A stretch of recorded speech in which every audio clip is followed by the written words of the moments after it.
Yay, we're live. We're live and we're live and it's all good. Okay, so guys, welcome to Biz with Liz today. I asked the question, what's stopping you? What's holding you back in your business, in your life? And let me just turn that around a bit. And so what is it that's holding you back? So when you if you're watching this in the replay, just post in the comments. I want to know. I'm going to be looking back at the comments for this, obviously, and I want to know so that I can help you to the maximum, to my maximum capacity, as much as I possibly can, basically. And one of the big things that comes through, there are several. I've had a lot of feedback on this, and one of the things that we constantly battle with is distraction and lack of focus. So there's a reason why I'm standing up today. I'm actually, I can move around really easily. I'm standing up because that is one of my tips. So when I know I've got to focus on something and I've got to get it done, I often stand up. So it's not comfortable standing at my desk that just get the light right. Never mind. That'll do. So it's not comfortable for me to stand at my desk because then I get backache because I'm leaning over. So I stand in my kitchen, and my counters are obviously higher than a table would be, and that's kind of the right height. A client of mine has a table that goes up and down. I'm not sure where she got it from, but I've seen them in IKEA. They're really cool. And so you can sit down, you can stand up, you can do whatever you want to do. And they're not massively expensive, but you might not want to invest in one of those. But if you're buying a desk anyway, then why not buy one of those? Because standing up is a great trick. So, and I say to myself, right, I am not sitting down until I get this done.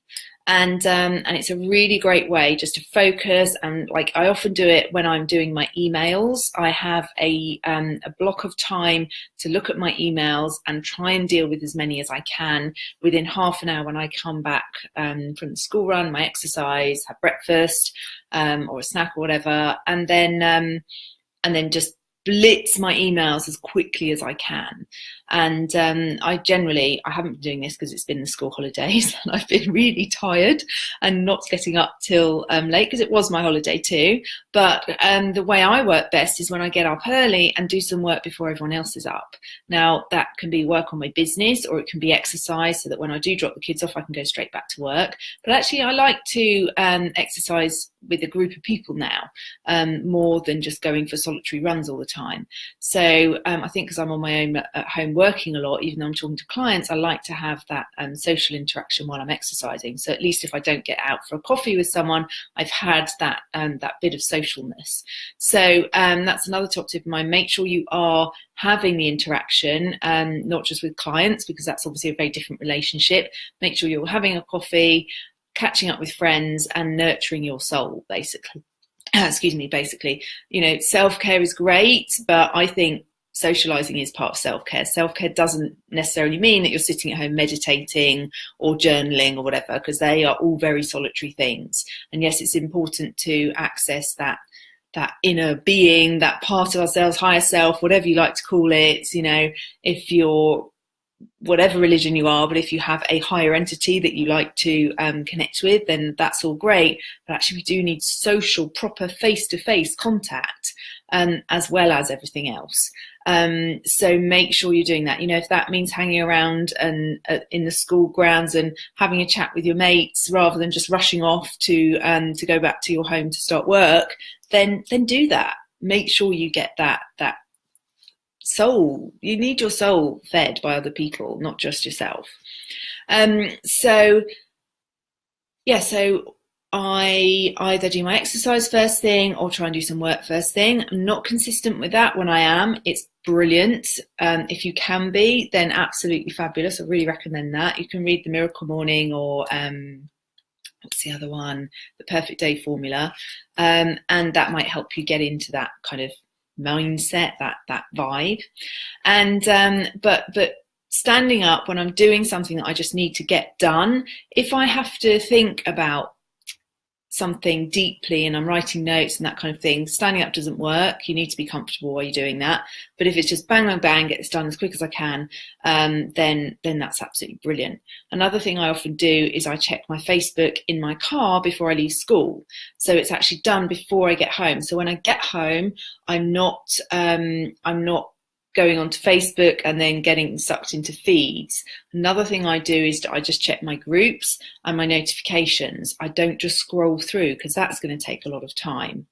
The other thing I do is have one of these, a really good old-fashioned kitchen timer that I can just say, okay, for the next 10 minutes, I am, oh, Sharon's here, cool, hi Sharon. So I'm just explaining about my kitchen timer. So for the next 10 minutes, I am going to, I'm actually going to give myself a break and I am going to scroll through Facebook, but I'm only going to do it for 10 minutes. So I set my timer and then after the 10 minutes is up, I'm like, okay, that was nice and relaxing. It's not particularly productive, but I've relaxed and I've had some time off, given myself a chance to like breathe. And I wouldn't recommend Facebook for giving yourself a chance to breathe, by the way. You usually just get sucked in. But if you are checking Facebook, then limit your time and use this thing. And the same with anything. If I've got a deadline, if I know I'm working on something that's going to have the potential to take a lot longer than maybe it could do, then I set my timer.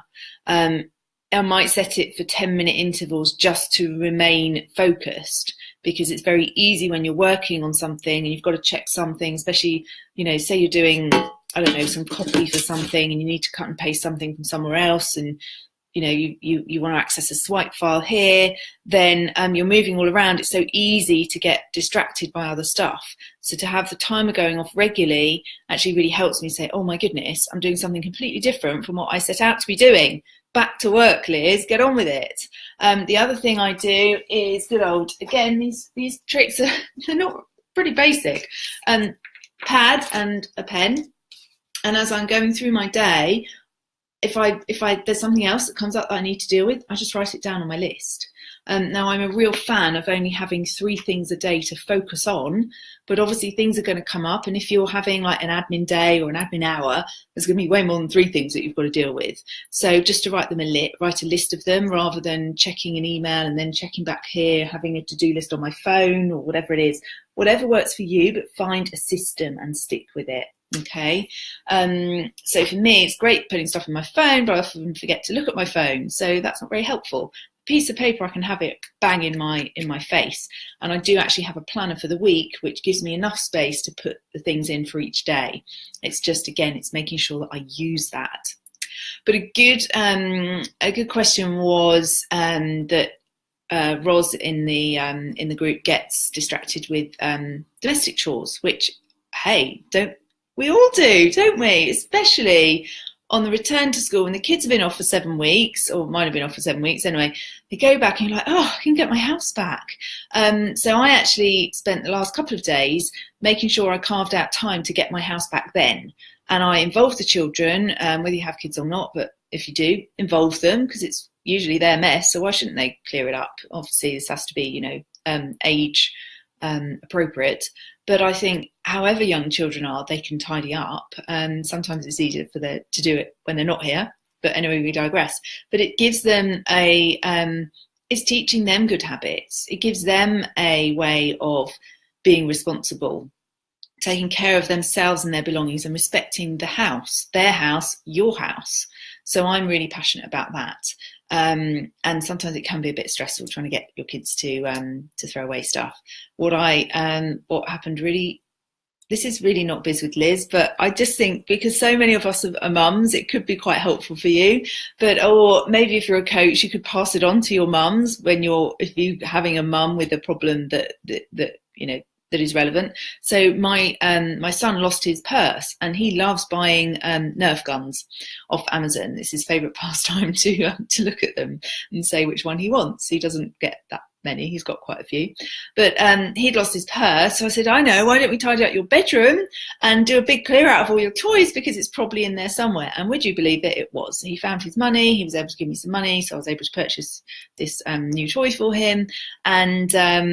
And you're probably all thinking I'm a really mean mum. My kids have to buy their own toys. Sometimes they do. So yeah, that's good.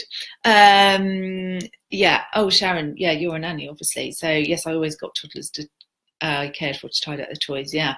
And there was a lady that I connected with on one of my summits, Amanda Frolic, I think, and she has a tidy up song. So I'm going to tag her actually and invite her to the group if she's not already in it, and get her to post that song for us. So yeah, she had a tidy up song for kids. Isn't that great? I think adults would benefit from that as well. Anyway, we digress, and I probably lost a few business people in going on about children and tidiness, but it's so important, isn't it, to have the other aspects of our lives calm and sorted out and considered, and whether that's children, husband, partner, wife, elderly parents, whatever it is, you know, if you're at home having your business, it's so easy for that to take second to everything else that comes up. And you might be there getting a bit frustrated because your other half is out in a proper job, so he or she doesn't get bothered because she's out at work. And from everyone else's perspective, it looks like because you're at home, you can do all this extra stuff. It's like, no, I still have a job actually, and it is flexible to a point, but I still have to fill a certain amount of hours, either seeing clients, marketing, all of those things. It's really, really important. So you need to, not necessarily you, Ros, I'm sure you've got a lot of this cracked because I know about the work that you do. But for anyone out there that's struggling, you know, having those, sit down with your family. I did this at the beginning of the summer holidays. I said, look, guys, Mummy is going to have to work at some point during the holiday. So when we're not on holiday, I'm going to try really hard. When we are on holiday, I'm going to try really hard not to work. Literally really minimise that this year. It was fantastic. But when I'm here, I am going to have to work. So how are we going to cope with that? What are we going to do about it? And we all came up with a plan, and they engaged, and they went to clubs without moaning, and it was all great. And it was obviously, you know, it wasn't perfect all of the time, but then we kept trying to make it better each time. So all of you guys juggling things, whether it's, as I said, all those things that I've mentioned, whether it's a job and a business, because that's really common as well, it's all possible as long as you carve out your own boundaries, but also boundaries with your family members and friends and so on. You know, if you're working on a project, say to your friends, I'm really sorry, but I'm not going to be able to come out to go for crazy drinking sessions for the next month because I've got this massive project on and I really need to focus, but I'd love to be able to meet you for a coffee or lunch, or could we just at least have a phone call, you know, one evening or afternoon. So just be kind to yourself and just find a way through it. Okay. So so that was a huge thing of what are keeping people back, keeping people small. And bear with me 1 second because I'm just going to make sure I'm not missing any other comments. Yeah, hi Bonnie, by the way, fabulous that you're here. Having a timer for tasks is a great idea. Yeah, it really works. But again, it only works if you use it. So doing this, I obviously thought of all these great coping strategies that I have, and some are really natural and some I forget. So the timer thing is so brilliant, but I often forget it. So actually what I'm going to do is, we don't really use this in the kitchen. I'm going to have it on my desk. So it's there. Although I do sometimes, I just need to buy a new one basically, don't I? So I can have one in 2 places. Okay, cool. So Sharon says, clearing clutter and minimizing is a great way for new stuff to come in. That is so true. Like every time I do a tidy up and a clear up, which I love to do on Saturday morning, most weekends, because I find it so cleansing. And, you know, I love swapping my winter and summer clothes away, or coming back from holiday and just clearing out loads of crap. It's really, you know, it's no coincidence, I'm sure, that I'm having a bit of a really cool day because I did all this clearing out yesterday. Also because the children are back at school and I was back on coaching calls without any other distractions or anything. And yeah, it just feels awesome. But I really do think that clearing the clutter is so important, not just in our houses, but in our minds. Obviously, you know, I work a lot on the mindset. If we've got loads of clutter up here, how on earth are we going to have the space to allow new ideas to come in, to allow us to focus, to enable us to get out of procrastination and into action. How could we do it if we're just full of crap up here? So it all comes down to looking after yourself, to eating healthfully, to doing all of those things, and also to getting things out of here onto paper or in a place where it's all contained. And you haven't got to hold it all up here, because that drives us bonkers. And I think part of the problems with being all online nowadays is that we don't use paper and pen. So we have all these different tools to store things and help us, but actually sometimes they just hold us back. So yeah, if you've got any great ideas of how you manage that, please, I would love to hear from you. Help me out, help the other people out, other members of the group, and post below and let us know. So I love this because Bonnie is on both the Facebook page and the group. Awesome, there's commitment for you. And Bonnie says she's definitely a minimalist. Everything she owns fits in 2 gym bags and a backpack. Wonderful. And I think when we go on holiday, it's a really good lesson, because it's like, okay, I've survived for like 2 weeks just with a suitcase. I really need to clear some crap out at home. So yeah, it's good to have a good clear out. Absolutely. Okay, let's see where we are. So so all of that is so related to what is stopping us. Okay, but what else is stopping us? So there's a big wake-up call, guys. It's September 6th already, 1 week in almost of September, and we only have 4 months left of the year, so we are 2/3 through the year. So September, October, November, December are going to go by in a flash. And are you going to be where you are now in January, setting New Year's resolutions, saying this year is my year, or are you going to actually make it happen now? It's entirely up to you. It is entirely up to you. I've just come off a coaching call where I did give a bit of tough love on that, and I just had to. You know, that's not my natural style. I like to be really friendly and kind, but when I need to, that's what I need to do. But I don't mind sharing with you that there was a bit of fear there for me, because it's not my natural way. And so much of what we do when we go into business isn't our natural way. Oh, I'm seeing the hearts. Thanks, guys. That's lovely. Because some of you were on that call, so thank you.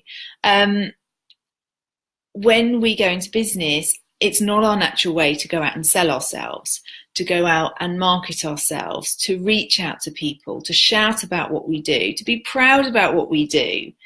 It's not easy. We've gone from, whatever we've gone from, it might have been a corporate role where you just talk about your company, or you moan about your boss. Suddenly, what you've got to talk about is yourself and how awesome you are. Scary, horrible, uncomfortable. We don't like to do that, do we? So we don't do it, but we've got to. We've absolutely got to. Part of having a business, you know, wouldn't it be great if we could just coach people and we could just, or serve people, regardless of what you do? I know you're not all coaches in here. But if we just magically had these clients that turned up, that wanted what we produce or what we provide, and we served them and they went away really happy, and then more just turned up. But business doesn't work like that. We have to have a way of getting a consistent flow of clients coming to us. And this really struck me yesterday. I was talking to a wonderful lady who will probably watch this live stream, because every time I see her, she's like, oh, here she is, the Facebook lady. I love your live streams. And she's writing a book. And it's to make money from the book, but that's not the primary reason why she's doing it. She wants to write a book. You know, she wants to be able to say she's a published author. She wants to make a profit out of it. It's, you know, it's a life goal. So many of us always want to write a book, but it's to generate income from her business. It's a lead gen. It's so much more than that, but that's what it is as well. It's to get people in to buy her products, which are really, really high-end doors. So if you're looking for them, then look up in this group and or post in this group, and I'll hook you up. And so she, I would tell you her name, but I'm so sorry, Elizabeth, I've forgotten your surname. Otherwise, I would share that with everyone. But yeah, it just struck me. She's selling a product, a physical product, and yet she's still using the same techniques, and we still talk about business in the same way that I talk about business with a coach or with a consultant or a service provider, because it's very much the same. And I think often when we're in this online world, we don't kind of regard ourselves as business owners. And we are. So we need to behave like them. We need to act like a CEO of a company selling a product would. It's not, maybe it's a hobby for you. And if it is, that's absolutely fine. And I don't mean to kind of poo-poo that and put that down in any way, shape or form. That's absolutely not what I'm doing. But if you want to make a income and be financially independent, or at least make an income that makes a difference for you, then you've got to do this stuff. It's just as simple as that. You've got to go out and connect. You've got to go out and nurture. You've got to serve to the highest level possible, your current and your future clients, and even your past clients. And you've got to make offers, and you've got to sell to people. And if you can keep it that simple, like connection, outreach, make offers, serve, and follow up, all those things are the same thing and very different at the same time, aren't they? So just keep doing that, okay? Keep on doing that. So when you think about what's holding you back, think about, why is it holding you back? What is it about what you want to do and that isn't quite enough to make you do it? What is it about the fear that's coming around and giving you a left hook or a right hook and keeping you back and keeps knocking you back every time like you're in a boxing match? What is it about that fear that is so powerful? Once you know, it's much easier to break through it. But if you don't know, then it's going to be much harder because you're just stuck in this, don't really know what's going on, Several of my clients are having a bit of a hard time at the moment. I think there must be something in the air. One of them shared today that she knows it's to do with her hormones and stuff, without getting too much into it, because she's really in tune, and because she takes notice and she tracks, and she's very aware. And so many of us aren't aware of what it is. So because she's aware, she knows this is only going to last a few days, and then she's going to be in a completely different place.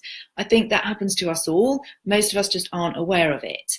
And therefore, when it happens, it feels terrible and it feels like the world's closing in on us. But actually, it's just a few days of the cycle of life, really. We all go through this, Life is never like this, is it? Or like that. And to be honest, well, if it was like that, seems like it would be quite nice, but it probably wouldn't be, because unless it is like this, you're not going to appreciate the times it goes up, because you haven't got anything to compare it with. So this is all part of the process and all part of what we need to experience to grow our businesses, to grow ourselves. Okay, so there's a little fear equation I want you to do with me now.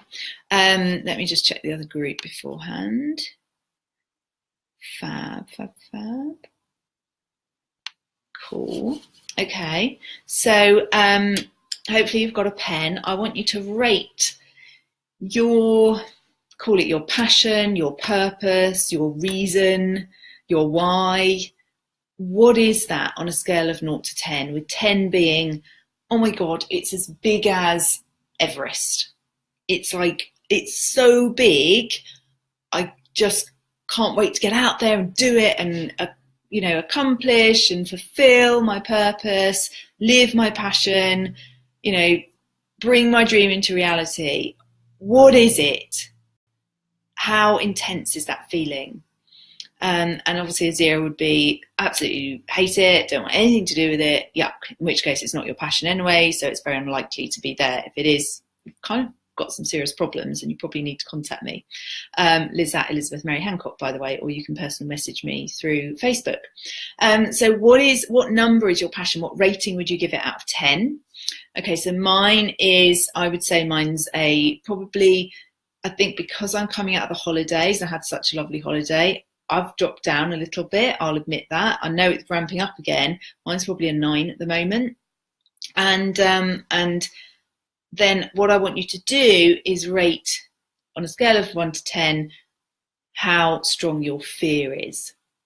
So is your fear a 10 in that it's so intense, it's like literally you can't move? If that's the case, you're probably on medication, going to the doctors, hopefully working with a counsellor, or again, picking up the phone to me.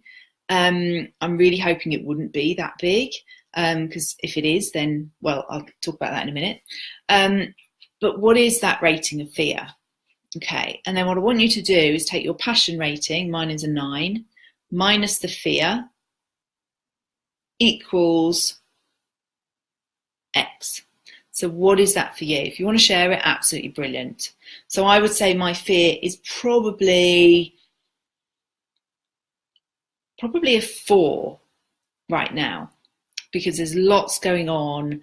And actually, when I really think about it, it immediately starts to ramp up. I'm like, oh, there's a lot going on at the moment.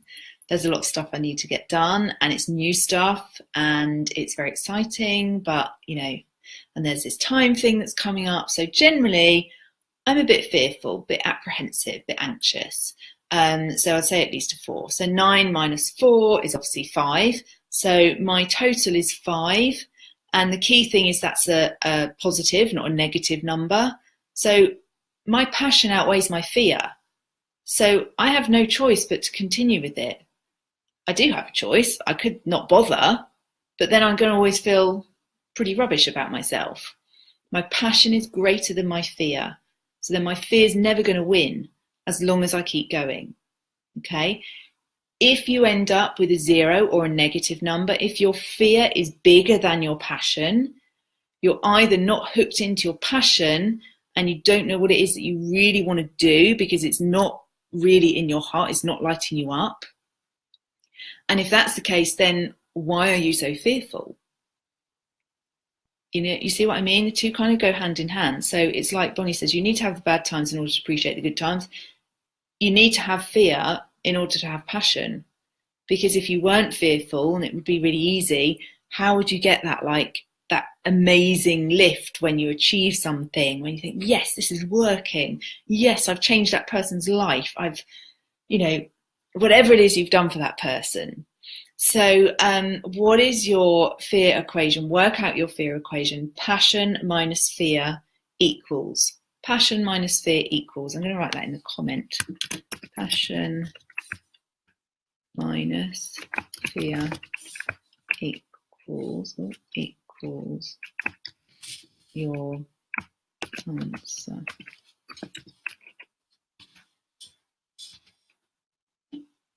Hopefully that works.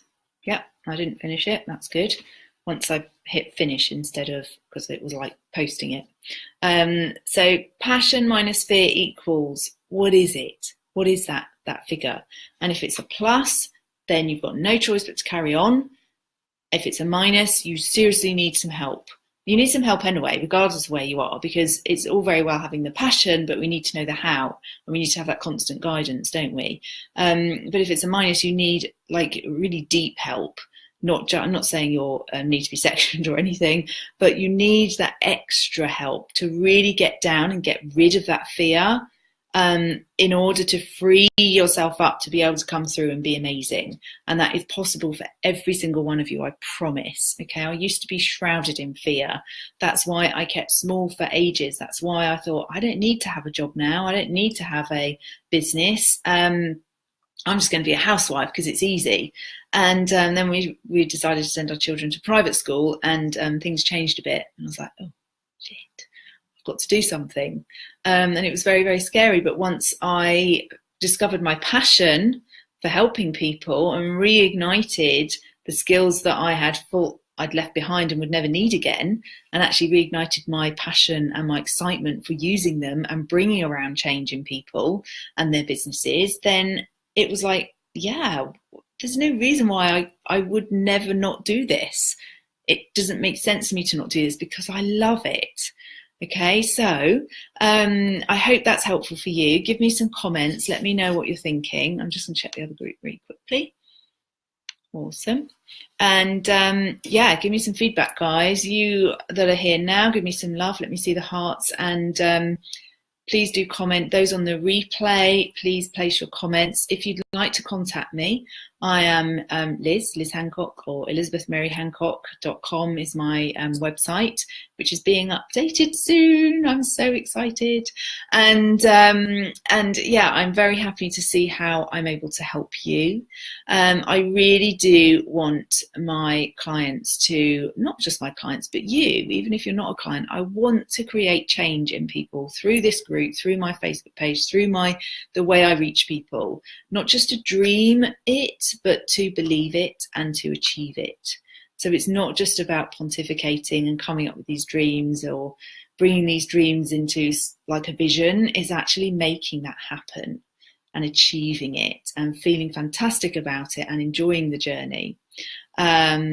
Cool. So Bonnie's passion, 9 minus fear, 7 equals 2. Awesome. So yours is still a plus, Bonnie. So you're going to go out there and you know what to do. I'm not going to labour it here. You know what to do, and I can't wait to hear your progress. I will speak to you all soon. Lots of love, and yeah, be awesome. Dream it, achieve it, believe it, and contact me if I can help you in any way at all. Take care. I hate that word, take care. What does that mean? Have fun, be amazing, and just absolutely awesome. Make your rest of your week completely friggin' awesome. And from the thumbs up, I'm guessing that take care statement is just like, take care. That's just talking to fear. So we're going to blitz that out of the water, and I'm going to try never to say that again. And just shows what programming does, doesn't it? And habit. So be awesome. Just be awesome. And love you all so much.